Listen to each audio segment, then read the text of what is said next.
అబ్దుల్ కలాం గారు అనేక జ్ఞానవంతమైన నీతి వాక్యాలు చెప్పారు. వాటిలో కొన్ని ప్రభావవంతమైనవి ఇక్కడ ఉన్నాయి. సక్సెస్ అనేది ఒక ప్రయాణం, గమ్యం కాదు.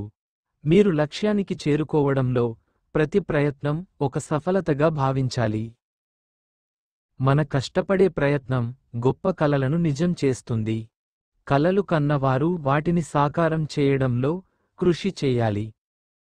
అవకాశాలు నిద్రపోయే వారికి రాకపోవచ్చు, కానీ వాటిని సృష్టించే వారికి అవి రాక మానవు. మీరు మీ అవకాశం కోసం వేచి ఉండకూడదు, మీరు దానిని సృష్టించుకోవాలి. చిన్న లక్ష్యాలు ఉంచడం నేరం, ఎందుకంటే చిన్న లక్ష్యాలు మన సామర్థ్యానికి తగ్గవు. మీ కలలు మరియు లక్ష్యాలు ప్రతిష్టాత్మకంగా ఉండాలి. మీ జీవితంలో ఒక గమ్యం ఉండాలి, అది గొప్పదిగా ఉండాలి, అది మీకు నిద్ర లేకుండా ఉంచాలి. మీకు స్ఫూర్తి కలిగించే లక్ష్యాలు మీ జీవితాన్ని రూపుదిద్దుతాయి. ఈ నీతి వాక్యాలు మనకు కలలను నిజం చేయడంలో, జీవితంలో ముందుకు సాగడంలో సహాయపడతాయి.